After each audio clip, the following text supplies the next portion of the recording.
اسے میری اور کوچمان کی بدقسمتی سمجھو یا خوش قسمتی جانو کہ اس کی بھی ایک بیٹی ہے اور میری بھی ایک ہی بیٹی ہے۔ کوچمان کا تو بیٹا تھا ہی نہیں، میرا ایک بیٹا بھی تھا۔ میری بدقسمتی کہ وہ مر چکا ہے۔ اب یہ تائسی ہی میرے لیے سب کچھ ہے، بالکل ایسے ہی جیسے کوچمان اور سمنائی کے لیے بشار سب کچھ ہے۔ خزیم بن مکروم اور قریظ بن مکروم دونوں بھائیوں نے منگتائی اور تائسی دونوں سے مؤدبانہ سلام کیا۔ پھر سمنائی کو مخاطب کرتے ہوئے خزیم بن مکروم کہہ رہا تھا، اماں اگر آپ برا نہ مانیں تو میں آپ سے یہ کہوں گا کہ کل شام کا کھانا بھی میں نے آپ لوگوں کے ہاں کھایا تھا، میرا بھائی بھی میرے ساتھ تھا۔ آپ اور آپ کی بیٹی بشار نے ہمارے کھانے کے لیے جس قسم کا اہتمام کیا تھا، اس کے بعد میں آپ کا شکر گزار اور ممنون ہوں۔ میں سمجھتا ہوں اب آپ زحمت نہ کریں، کھانا سب کا چونکہ لشکرگاہ سے آتا ہے، لہٰذا ہمارا کھانا جس طرح آج صبح ہمارے یورت میں پہنچا ہے اسی طرح دوپہر اور شام کو بھی پہنچ جائے گا۔ خزیم بن مکروم کو کہتے کہتے رک جانا پڑا، کیونکہ گوچلوک کی بیوی اور تائسی کی ماں منگتائی بول پڑی، خزیم بیٹے تمہارے متعلق میرے شوہر نے مجھے پوری تفصیل سے بتا دیا ہے۔ بیٹے آج دوپہر اور شام کا کھانا نہ تمہارے یورت سے ہوگا اور نہ ہی میری بہن سمنائی کے یورت سے، آج دونوں وقت کا کھانا ہمارے یورت میں ہوگا، اس لیے تم انکار بھی نہیں کر سکتے۔ بس آج ہمارے یورت میں تم دونوں بھائیوں کے علاوہ کوچمان، بشار، سمنائی، تورائی خان سب اکٹھے وہیں کھانا کھائیں گے۔ اس پر سب نے اتفاق کیا، پھر سب اپنے اپنے یورتوں کی طرف چلے گئے تھے۔ جب تک منگولوں کے اس متحدہ لشکر نے دریائے خالکہ کے کنارے پڑاؤ کیے رکھا، برکائی خان نے خزیم اور قریظ دونوں بھائیوں پر یہ مہربانی کی کہ انہیں چند ماہر منگول سرداروں کے تحت منگولوں کے جنگ کے طریقے اور ہنر سکھائے۔ منگول جس طرح پیش قدمی کرتے تھے اور اپنے لشکریوں کا کم اور دشمن کے لشکریوں کا زیادہ نقصان کرنے کا ہنر استعمال کرتے تھے، اس سے خزیم اور قریظ دونوں بھائیوں کو پوری طرح آگاہی کرائی گئی۔ دریائے خالکہ کے کنارے منگول تربیتی مشق کیا کرتے تھے، دونوں بھائی اس میں بڑھ چڑھ کر حصہ لینے لگے۔ اس دوران دونوں بھائیوں کی کارکردگی ایسی عمدہ اور بہترین تھی کہ برکائی تو پہلے ہی ان دونوں بھائیوں سے متاثر تھا۔ سائیں باتو خان اور صوبودائی بھی دونوں بھائیوں کی جانثاری، سرفروشی اور جرأت مندی سے بے حد متاثر ہوئے، لہٰذا باتو خان اور صوبودائی سے مشورہ کرنے کے بعد برکائی خان نے خزیم بن مکروم کو لشکر کے ایک حصے کا کماندار مقرر کر دیا تھا، جس میں مختلف نسلوں کے ترک شامل تھے۔ باتو خان اور برکائی خان نے اپنے جو سفیر روسیوں کے شہر ایازان کی طرف بھجوائے تھے، روسیوں نے یہ حماقت کی کہ منگولوں کے ان سفیروں کو مناسب جواب دینے کے بجائے ان سفیروں کو قتل کر دیا۔ اپنے سفیر قتل ہونے پر منگول قیامت ڈھا دینے والے تھے۔ جب منگول سفیروں کے قتل کی اطلاع منگولوں کے لشکر میں پہنچی تو فی الفور کسی رد عمل کا اظہار نہ کیا گیا۔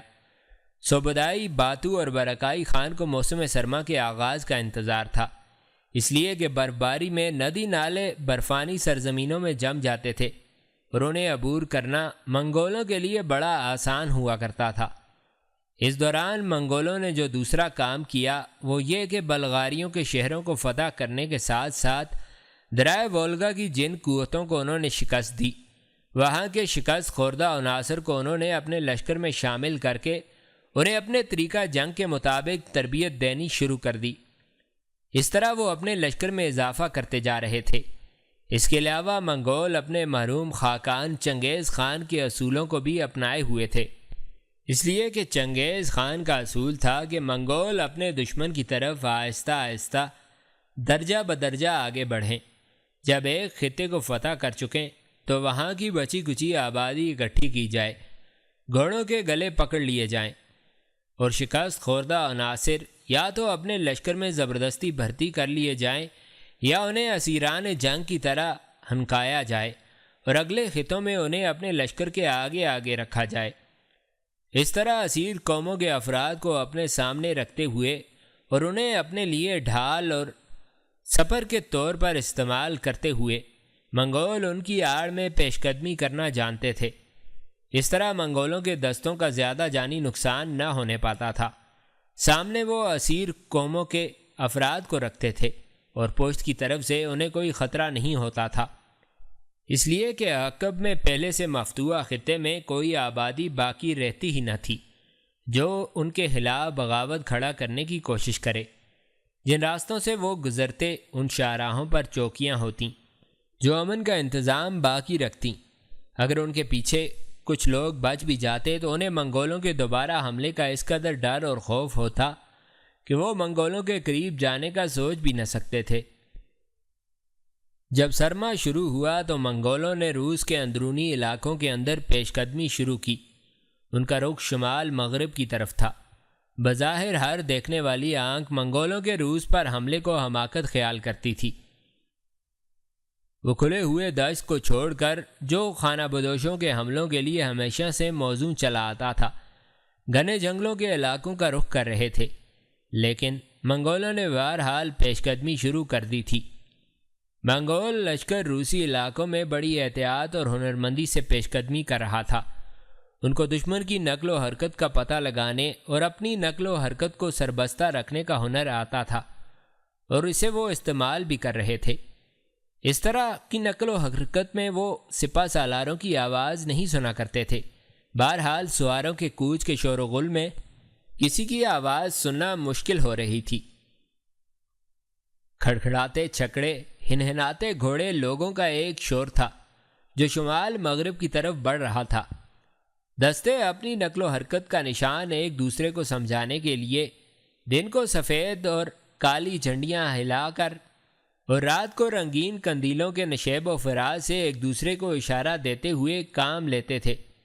مزید جنگی نشاندہی کے لیے وہ سنسناتے تیر چلاتے جن کے سرے چھدے ہوئے ہوتے تھے۔ ان میں سے اکثر تیر جلتے ہوئے پروں والے بھی ہوتے تھے۔ پیش قدمی کرتے وقت اور بعد میں منگول کبھی کبھی ایک طرح کے دھوئیں کے بادل کے پیچھے اپنے لشکریوں کی ترتیب کو چھپانے کا ہنر بھی جانتے تھے۔ مسلح لشکریوں کے ساتھ ساتھ دوسری خدمات دینے والے لوگ بھی لشکر میں شامل ہوتے تھے، مثلاً طرح طرح کی بولیوں کی ترجمانی کرنے والے عمدہ قسم کے چینی اور مسلمان طبیب، اس کے علاوہ سرزمینوں کا انتظام کرنے والے، مال و اموال کا حساب کتاب کرنے والے، اور پھر لشکر کے پیچھے کچھ لوگوں کو رکھا جاتا جو لشکر کے پیچھے رہتے اور گمشدہ چیزیں اکٹھی کرتے چلے جاتے۔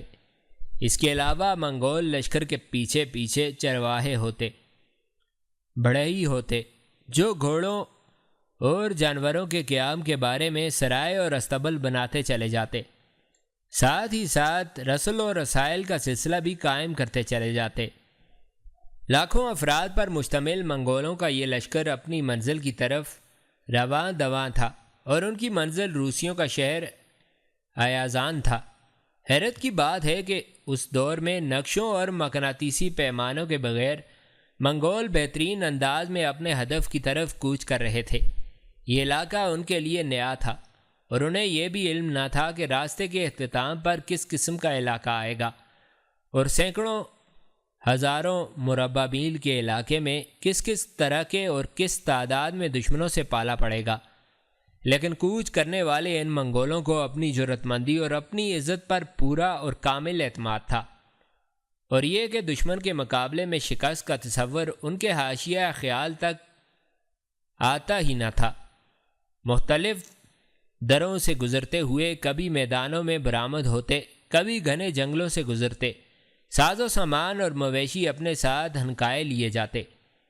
ظاہر میں آنکھ یہی خیال کرتی تھی کہ دشت کے رہنے والے گھنے جنگلوں کی لڑائی میں کامیاب نہیں رہیں گے، لیکن منگول جنگ کا وسیع تجربہ رکھتے تھے۔ وہ جانتے تھے کہ جنگلوں کے اندر ان کے خلاف مدافعت ہوگی، اس لیے انہوں نے اس مدافعت کو ختم کرنے کے لیے اپنے لشکر کا ایک حصہ آگے رکھا جو دشوار گزار راستوں کو صاف کرتا چلا جاتا، جنگلوں کو کاٹ کر وسیع شاہراہوں میں تبدیل کرتا چلا گیا تھا۔ انہوں نے وسط سرما میں روسیوں کے شہر ایازان کی طرف پیش قدمی کی تھی، اور وسط سرما میں یلغار سے فائدہ یہ تھا کہ یخبستہ دریاؤں کو عبور کرنا آسان تھا۔ اس زمانے میں روسیوں کو منگولوں کے حملے کی توقع ہی نہ ہو سکتی تھی، اور وہ شہروں میں غلے اور گوشت کے گوداموں کے ساتھ جمع ہو گئے تھے۔ ایازان شہر تک راستے میں پڑنے والے درختوں کو کاٹ کر منگولوں نے اپنی نقل و حرکت کے لیے ایک وسیع شاہراہ تیار کر لی تھی۔ منگولوں نے ایازان کے حکمرانوں سے ہر چیز کا 10واں حصہ مانگا تھا، اور یہ ایک طرح کا شہر کے حکمرانوں سے منگولوں کا خراج تھا، لیکن شہر کے حکمرانوں نے منگولوں کے اس پیغام کو کوئی اہمیت نہ دی۔ انہوں نے نہ صرف یہ کہ منگول سفیروں کو شہر میں داخل ہی نہ ہونے دیا، بلکہ شہر سے باہر ہی ان کا خاتمہ کر دیا گیا، اور ایک قاصد کے ہاتھ منگولوں کی طرف یہ پیغام بھجوا دیا کہ جب ہم ختم ہو جائیں گے تو ہر شے تمہاری ہوگی۔ ساتھ ہی انہوں نے منگولوں کے خلاف ولادیمیر کے حکمران یوری سے مدد طلب کی۔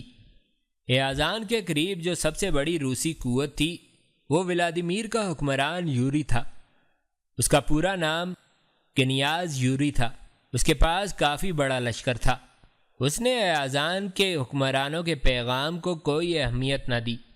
دراصل یہ ایازان کے حکمرانوں کے ساتھ مل کر منگولوں کا مقابلہ نہیں کرنا چاہتا تھا۔ اس کا ارادہ تھا کہ وہ اکیلا اپنی بے پناہ عسکری قوت کے ساتھ منگولوں سے مقابلہ کرے گا اور ہر صورت میں انہیں پسپا کر کے بدترین شکست سے دوچار کرے گا۔ اس بنا پر اس نے ایازان کے حکمرانوں کے پیغام کو کوئی اہمیت نہ دی۔ ایازان کے حکمرانوں نے جن دوسرے حکمرانوں کی طرف مدد کے لیے پیغام بھیجا، ان کے بڑے شہروں کے نام ماسکو، سوزودال، روستوف اور یادل سلادل تھے۔ اس صورتحال میں منگول خوش تھے، اس لیے کہ وہ روس کے سارے چھوٹے بڑے حکمرانوں کو علیحدہ علیحدہ رکھ کر ان کا قلع کما کرنا چاہتے تھے۔ منگول جب اپنے لشکر کے ساتھ ایازان پہنچے تو انہوں نے دیکھا ایازان کافی بڑا شہر تھا، اور جس بات کی انہیں حیرت ہوئی وہ یہ کہ ایازان شہر کی فصیل لکڑی کی تھی۔ یہ منگولوں کے لیے ایک نیا تجربہ تھا۔ انہوں نے اسے ایک مضحکہ خیز دفاع قرار دیا، کیونکہ ماضی میں بڑی بڑی کچی مٹی اور پختہ اینٹوں کی بنی ہوئی فصیلیں منگولوں کے سامنے نہ ٹھہر سکی تھیں، تو کاٹ کی اس فصیل کی ان کے سامنے کیا وقت تھی۔ منگولوں کا لشکر جب شہر کے باہر پہنچا اور فصیل کی اطراف کا جائزہ لیا، تب وہ ہرکارے جو منگول اپنے لشکر کے آگے آگے بھیجتے تھے، انہوں نے آ کر باتو خان برکائی اور صوبدائی کو اطلاع دی کہ ایازان شہر کی لشکر کی مدد کے لیے بہت سے عساکر 4 شہروں سے پیش قدمی کر رہے ہیں۔ ایک ماسکو کی طرف سے اور 3 درمیانے درجے کے لشکر سوزودال، روستوف اور یادل سلادل سے بھی ایازان کا رخ کیے ہوئے ہیں۔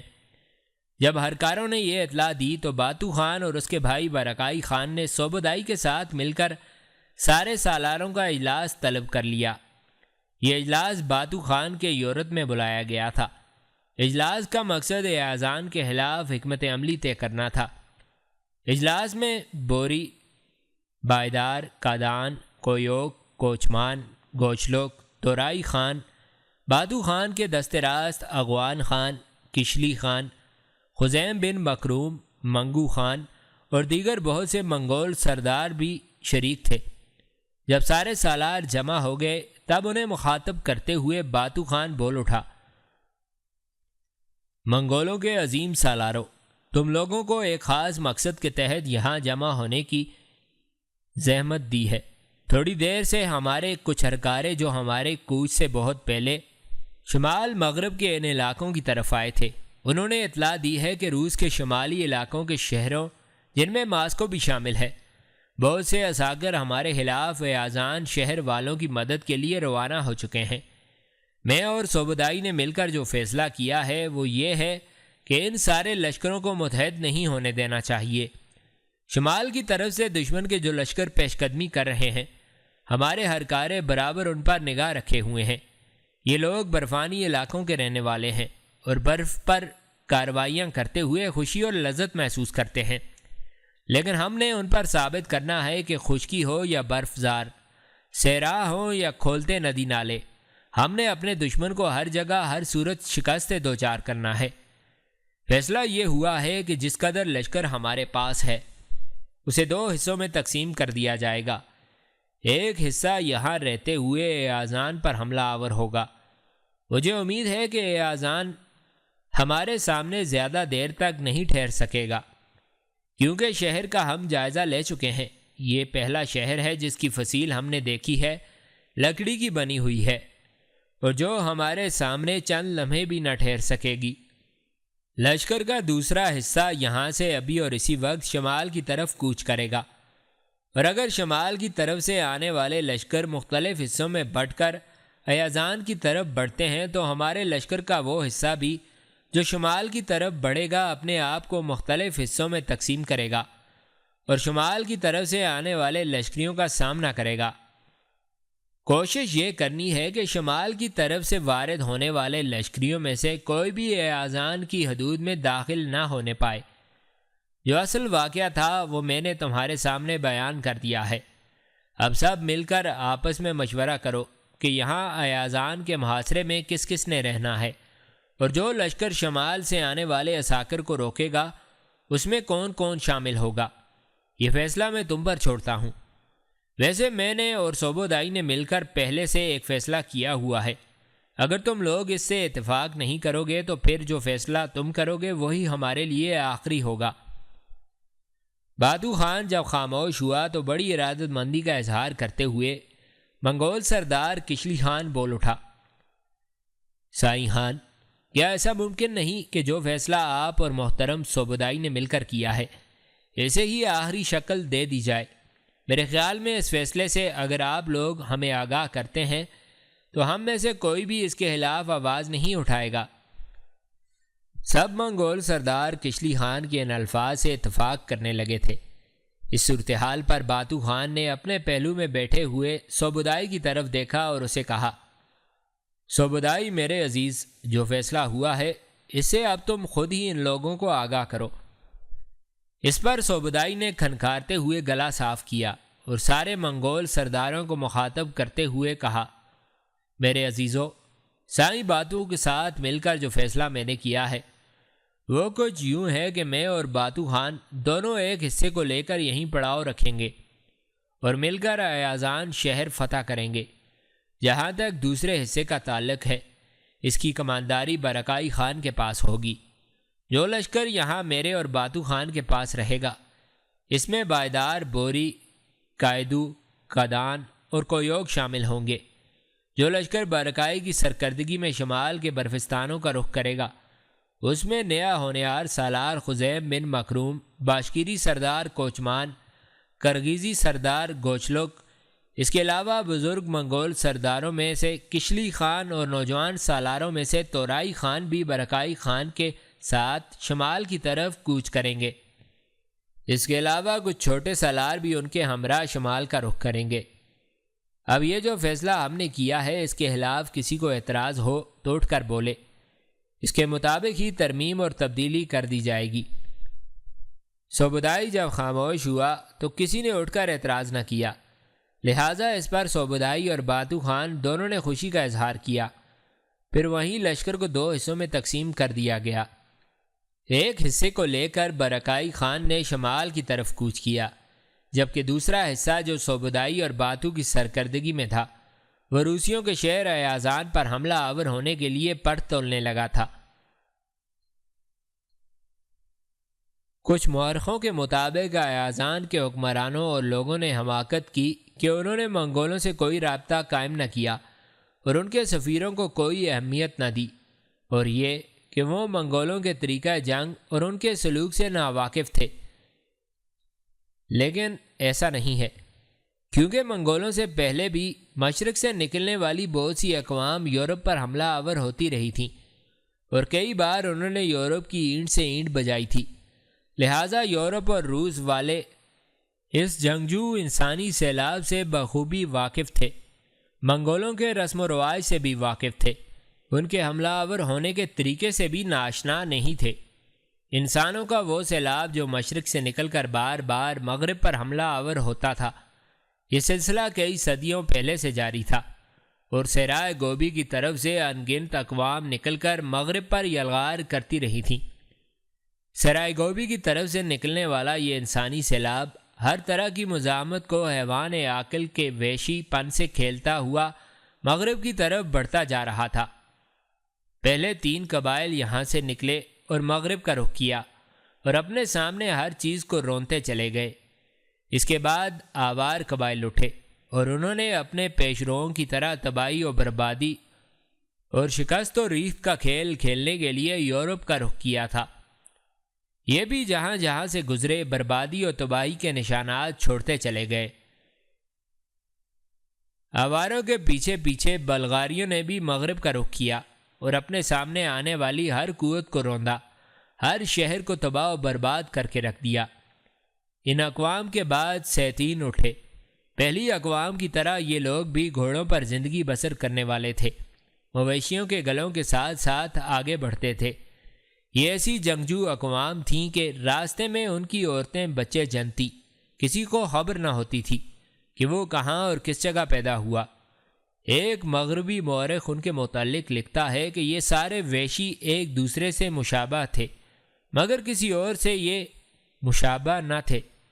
بلغاریوں سے پہلے مغرب کی طرف یلغار کرنے والے آوار، جو ایک طرح کے ترکی ہی تھے، انہوں نے دریائے ڈینوب کے کنارے ڈیرے ڈالے۔ یہ ڈیرے گاڑیوں میں لگے ہوئے تھے جو ایک دائرے کی صورت میں اکٹھی ہو جاتی تھیں، اور ان کے بیچ میں حفاظت کے لیے سامان رسد اور خزانہ رکھا جاتا تھا، اور ان کا سردار جو بایان کہلاتا تھا۔ آس پاس کی متمدن اقوام کی قوت کا جائزہ لیتا بایان کا نام خالص منگولوں کی بولی ہے۔ اس بنا پر کچھ لوگ کہتے ہیں کہ یہ آواز ترک وغیرہ اور منگول سب ایک علاقے سے نکلنے والے اور ماضی میں ایک ہی نسل سے تعلق رکھنے والے تھے۔ جس دور میں یہ قومیں مغرب کی طرف یلغار کر رہی تھیں، اس زمانے میں مغربی تمدن کی جو شکل تھی اس کی حفاظت صرف 3 قومیں کر رہی تھیں۔ ایک تو ویشی فرنگیوں اور جرمنوں کی شجاعت تھی، دوسرا قسطنطنیہ کی بازنطینی سلطنت۔ یہ سلطنت قسطنطنیہ سے باہر تک پھیلی ہوئی تھی، اور تیسرے عیسائیت کو متحد کرنے والی طاقت۔ جب آوار ترکوں کی اڑتی ہوئی لہر قسطنطنیہ کی فصیل سے ٹکرا کر واپس پلٹی تو اس کے بعد بلغاریوں کا سردار کرام اٹھا۔ آواروں کی طرح یہ بھی قسطنطنیہ پر حملہ آور ہوا اور قسطنطنیہ کے بادشاہ کو شکست دے کر اس کے کاسہ سر میں اس نے اپنے لیے جام شراب بنایا۔ قسطنطنیہ کو زیر کرنے کے بعد کچھ بلغاری تو واپس مشرق میں سرائے گوبی کی طرف چلے گئے، کچھ نے وہیں اپنا مسکن بنا لیا۔ جس دریا کے کنارے انہوں نے اپنا وطن بنایا اس کا نام انہی کے نام پر وولگا پڑ گیا۔ کچھ اور بلغاری قبیلے اس جزیرہ نما میں گھس آئے جس کو اب بلکان کہتے ہیں، اور بازنطینیوں کا ناک میں دم کر دیا، یہاں تک کہ انہوں نے اقوام کا نقشہ تک تبدیل کر کے رکھ دیا۔ آوار اور بلغاریوں کے بعد مگیار ترکوں نے مشرق کے سرائے گوبی سے یورپ کا رخ کیا۔ بعد میں یہ لوگ ہنگریوی کہلائے، یہ بھی مشرق سے نمودار ہوئے۔ ان کا مقصد دوسرے ایشیائی قبائل کے مقابلے میں زیادہ معین تھا۔ ان کی زبان آج کل کی فینش زبان سے مماثلت رکھتی تھی، اور ان کے ترک سردار بڑے جنگجو اور جنگ کا بہترین تجربہ اور مہارت رکھتے تھے۔ پہلی مرتبہ مغربی یورپ کو دشت سے اٹھنے والے ان مغیار ترکوں کی گہری ذہانت کا مقابلہ کرنا پڑا، اور اگلی پوشت میں مغربی یورپ کو ان کے خلاف مزاحمت میں کوئی کامیابی نہ ہوئی، یہاں تک کہ مغیار ترکوں نے یورپ کے بادشاہ چارلس اعظم کے جانشینوں کو نیست و نابود کر کے رکھ دیا۔ انہوں نے قسطنطنیہ کی سلطنت کو جگہ جگہ شکستیں دیں، یہاں تک کہ قسطنطنیہ والے قسطنطنیہ شہر کے حصار میں پناہ لینے پر مجبور ہو گئے۔ مغیاروں کے حملے سے یورپ والوں کو ایسا محسوس ہوا جیسے ہن قوم کا خوفناک سردار اٹیلا پھر ان پر حملہ آور ہونے کے لیے واپس آ گیا ہے۔ مغیار کے معنی دودھ پینے والے کا ہے۔ آہستہ آہستہ آوار اور بلغاریوں کی طرح بہت کچھ حاصل کرنے کے بعد کچھ مغیار واپس مشرق کی طرف چلے گئے، کچھ وہیں مغرب میں ہی آباد ہو گئے، اور یہ آباد ہونے والے بعد کے دور میں ہنگریوی کہلانے لگے۔ اور اب اسی سلسلے کی ایک کڑی کے طور پر منگول سرائے گوبی سے نکل کر یورپ پر حملہ آور ہونے کے لیے پر تول رہے تھے، اپنی فتوحات کا آغاز کر چکے تھے، لہٰذا یورپ والے ان لوگوں کے طور و طریق، ان کے جنگجو ہونے اور ان کے ویشی پن سے اچھی طرح واقف تھے۔ اس لیے کہ ان سے بہت پہلے ان کے بے شمار بھائی بندو ان پر حملہ آور ہو کر انہیں اپنے سامنے زیر و مغلوب کرتے رہے تھے۔ بہرحال ایازان شہر کے اندر جو روسی لشکر تھا وہ اس امید پر شہر کے اندر مستعد تھا کہ جو ہی منگول فصیل پر حملہ آور ہونے کی کوشش کریں گے وہ اپنا دفاع کریں گے اور منگولوں کو فصیل کے اندر داخل ہونے کی جسارت نہیں کرنے دیں گے۔ تاہم منگولوں کے ایازان شہر سے باہر پڑاؤ کے باعث شہر کے اندر روسی لشکر سراپا اضطراب اور مجسم انتظار تھا کہ دیکھیں منگول کب اور کس انداز میں شہر پر حملہ آور ہوتے ہیں۔ لیکن جو امیدیں شہر کے لوگ لگائے ہوئے تھے منگولوں کے ارادے بالکل اس کے الٹ ثابت ہوئے۔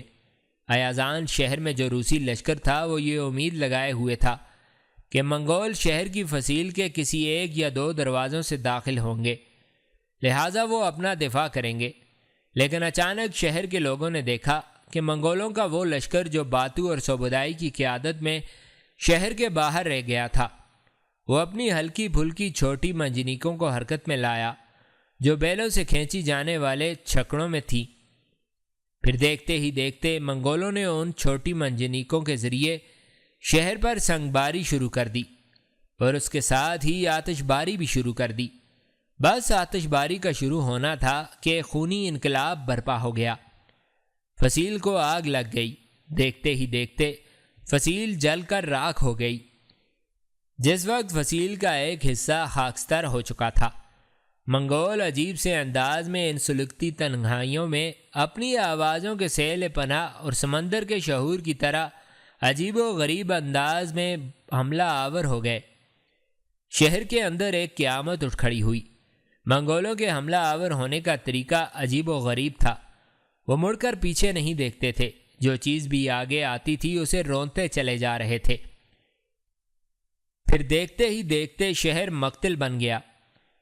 بہرحال ایازان شہر میں منگولوں سے جس قدر درندگی کی توقع کی جا سکتی تھی اس سے بھی زیادہ انہوں نے مظاہرہ کیا۔ ایازان شہر کی تباہی اور بربادی سے متعلق ایک سوانح نگار لکھتا ہے، آنکھیں ہی باقی نہ رہیں جو مرے ہوئوں کو رو سکتیں۔ دوسری جانب برکائی خان بڑی برق رفتاری سے شمال کی طرف پیش رفت کر رہا تھا۔ وہ منگول ہرکارے جو کوچ سے پہلے شمال کی طرف گئے تھے تاکہ دشمن کی نقل و حرکت پر نگاہ رکھ سکیں، انہوں نے راستے ہی میں برکائی کو خبر دی کہ اس وقت 3 بڑے لشکر جنوب کی طرف پیش قدمی کر رہے ہیں۔ ایک دریائے زان کی طرف سے آ رہا ہے، دوسرا دریائے نیپیر کے شمالی حصوں سے، اور تیسرا دریائے ڈان اور دریائے نیپیر کے درمیان جو وسیع اور دور تک پھیلی ہوئی سطح مرتفع تھی اس کے بیچ میں پڑاؤ کیے ہوئے تھا اور متحرک نہیں تھا۔ جہاں برکائی خان کو یہ اطلاع ملی تھوڑی دیر تک اس نے وہاں اپنے لشکر کو روکے رکھا تھا۔ پھر اپنے سارے سالاروں سے مشورہ کرنے کے بعد یہ طے پایا کہ برکائی خان اپنے حصے کے لشکر کو مزید 3 حصوں میں تقسیم کرے۔ یہ بھی فیصلہ ہوا کہ ایک حصہ چنگیز خان کے پوتے منگو خان کی سرکردگی میں رہے اور دوسرا حصہ منگولوں میں نو وارد سردار خزیم بن مکروم کے حوالے کیا جائے، جو اب پوری طرح منگولوں کے جنگی طریقوں سے آگاہ اور واقف ہو چکا تھا، اور تیسرا حصہ برکائی خان کے پاس رہے۔ اب مزید یہ بھی طے پایا کہ منگو خان اپنے حصے کے لشکر کو لے کر دریائے ڈان کے کنارے کے ساتھ شمال کی طرف بڑھے، اور جو لشکر دریائے ڈان کے کنارے کنارے جنوب کا رخ کر رہا ہے اس سے نپٹے۔ ابن مکروم کے ذمہ یہ کام لگایا گیا کہ وہ دریائے نیپیر کے کنارے شمال کا رخ کرے اور جنوب کی طرف پیش قدمی کرنے والے دشمنوں پر ضرب لگائے۔ باشکیری اور کرغیزیوں کے علاوہ منگولوں کے لشکر میں جو کچاک، کرائت، گرجستانی اور مغیار تھے انہیں خزیم بن مکروم کی سرکردگی میں دیا گیا۔ باشکیری سردار کوچمان کرغیزیوں کا سردار گوچلک خزیم بن مکروم کے ساتھ کیے گئے تھے۔ دوسری جانب جو لشکر منگو خان کی سرکردگی میں دیا گیا تھا اس میں نامور منگول سردار کشلی خان کو رکھا گیا تھا، جبکہ برکائی نے اپنے ساتھ بہترین سالار اور اپنے دستراز تورائی خان کو رکھ لیا تھا۔